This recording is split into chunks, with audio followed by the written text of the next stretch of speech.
Sa punto pong ito, makakausap po natin via Zoom si Colonel Maria Cristina Basco, ang tagapagsalita po ng Philippine Air Force. Magandang umaga po sa inyo, Colonel Basco. Magandang umaga po, ma'am, at sa lahat po ng mga taga-subaybay po natin sa Philippine TV4. Magandang umaga po. Alright, Colonel Basco, hingi lamang po kami ng update sa mga operations na ginagawa po ng Philippine Air Force kaugnay po nitong Bagyong Uwan, ma'am. Yes, ma'am. Sa ngayon po, meron po tayong mga 1,300 personnel po ng Philippine Air Force na naka-deploy all over the country. Marami pong doon po sa mga bases po natin sa buong Pilipinas. Ayun nga po, ang track nga po ng bagyo is more on doon po sa may bandang Central Zone to Northern. Medyo hard at work po tayo yung mga tauhan po natin doon na tumulong po doon sa mga preemptive evacuation. And also po, yung mga doon po sa bandang north area po, tumulong na po tayo nag-transport ng mga around 250 DSWD family packs mula Pampanga at dinala po ito sa Zambales. Samantala po, alam po natin na hard hit nga po yung ating mga kababayan doon sa Cebu. So tuloy-tuloy pa rin po yung ating mga relief operations yung nakaraan pong Bagyong Tino. As for the air assets po natin, ma'am, sinecure po muna natin ito dahil nga po hindi po flyable yung conditions pagdating po dun sa dahil nga po sa lakas ng hangin at lakas po ng magnitude ng bagyo. So as soon as humupa na po, ma'am, yung sitwasyon, then we would be starting to conduct our DANA po. Mm-hmm. Alright, so ma'am, ngayon po ang operations ninyo ay nakafocus po ba sa relief or may mga rescue operations din po, ma'am? It's both, ma'am. Kasi po yung sa Air Force po, yung search, rescue and retrieval, nag-o-augment po tayo in coordination with other government agencies. Kasi po, nag-o-augment lang po yung ating mga active and reservists. Actually, yung mga reservists din po natin yung marami din po dito. So, naka-standby po yung mga DRTU units natin. Round the clock yan, ma'am, search and rescue relief operations. And as soon as the weather clears po, we will be deploying our air assets po. Naku, napakahalaga po nitong mga air assets, lalo na po doon sa mga lugar na hindi po kayang puntahan via vehicle. So, paano po pwedeng makipag-ugnayan po siguro yung mga local government units sa inyo kung may mga relief po na kailangan dalhin po doon sa kanilang lugar, ma'am? Yes, ma'am. Kami po ay kumukuha ng instructions from the NDRRMC at OCD po. Ang pakiusap po natin sa ating mga kababayan to please coordinate with your LGUs or yung mga provincial DRRMOs or municipal DRRMOs. Naka-centralize na po yan, ma'am. Diretso po sila sa OCD. And then, 24/7 po yung OCD ay nandun nga po, kasama po sabi nga po ng ating Secretary of National Defense, iniipon po nila lahat, ma'am. And then, whole of nation approach, binabato po nila dun sa mga force providers, particularly those nandun po sa area para po sila po yung umaksyon po.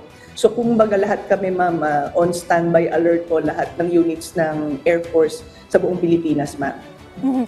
Ano po ang direktiba po ng ating Pangulo sa Philippine Air Force, ma'am? Yes, ma'am, nakaantabay lang po tayo doon. Na magko-coordinate po nga tayo sa OCD.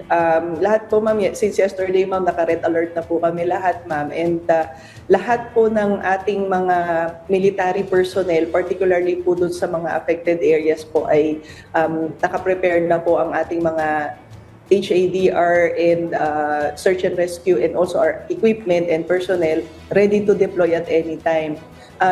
Sa katunayan, ma'am, meron din po tayong Civil Military Coordinating Center kung sakali po na hindi po makontak yung OCD, ma'am. And sila rin po, ma'am, yung nagtitipon-tipon pagdating doon sa pagbibigay rin po ng mga relief goods kasi isinasangguni rin po nila ito sa OCD. Naka-centralize po ito lahat, mga OCD.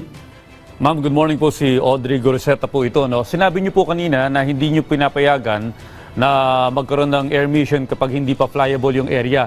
Pero ngayon po sinabi na po ng Pag-asa na medyo papalayo na po itong bagyong Uwan. Meron na po ba ngayong araw na mga air mission ang Philippine Air Force? Sir, sa ngayon po, doon po sa areas po na yung flyable, kumbaga yung conditions. Actually, sir, nakatutok po ang Air Force ngayon sa weather and dun sa weather situation natin. Meron na po talaga tayong air assets na may schedule po na flight. Ang isa pong quality po doon na before natin i-deploy is weather permitting. So in the context, sir, of consideration of safety rin ng ating air crew, talaga pong inoobserbahan natin ito. But as soon as talagang may go signal na po and it's all clear, within the day, sir, magde-deploy tayo kung clear na po, sir, kung kaya na po ng ating air assets yung wind conditions, sir. Alright, well, Colonel Basco, I understand na bago pa man tong bagyong Uwan, ay nandyan yung bagyong Tino, and through the efforts of Philippine Air Force, marami na rin po kayong nasagawang relief operation. So update lamang po dito, ma'am. Yes, ma'am. Doon po sa 1,000 po natin, ma'am, is tuloy-tuloy pa din po, ma'am, yung relief operations natin. Yung very busy nga po yung Tactical Operations Wing Central, ma'am, dahil sa kanya po nakacentralize yung, doon po sa mismong sa Cebu, yung ating Air Mobility Command. So, doon, ma'am, nag-augment din po tayo doon sa mga sa local government po ng Cebu para po makapag-distribute ng mga relief packs and yung mga bases po natin na yung kaya po niya mag-accommodate ng mga pagtitipon po ng relief packs. Nandun din po, ma'am, yung mga tauhan natin working at it po. Colonel Basco, si Joshua Garcia po ito. Kunin na rin po namin pagkakataon na ito para humingi ng konting update tungkol po sa inyong investigasyon dun sa bumagsak na Super UA chopper. Nakita na po ba yung black box ito? Sir, sa ngayon po, sir, still continuing po yung investigation. Kaya po, we'll just update you po kung ano na po yung magiging role po, kung anong magiging outcome pa po, sir.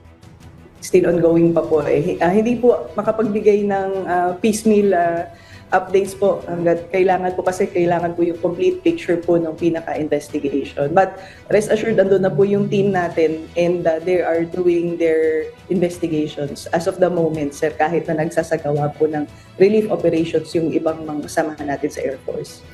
Ma'am, good morning po. This is Prof. Fee. I want to know po, of course, you understand the efforts na ginagawa ng Philippine Air Force and coordinating agencies, kasama po ang DSWD. Kamusta po yung pamimigay ng ating mga packages, ng ating humanitarian efforts sa mga area ini po napupuntahan? I understand you went to some areas also in Capas. Tell us more, sir. Ma'am, go ahead po. Yes po, ma'am. Nag-ano lang po kami doon na we assist them po. Actually po, nagsimula pa nga rin po kami magbigay din ng relief efforts din with DSWD Negros. Meron na po tayong 3,000 food packs and sleeping kits and kitchen kits na naibigay po doon. And then, doon naman, ma'am, sir, sa Iloilo po, meron din po tayong mga family food packs na naibigay na din. And meron na rin po tayo po nung previous days po, tumulong po tayo doon sa mga preemptive evacuation, nag-assist din po tayo.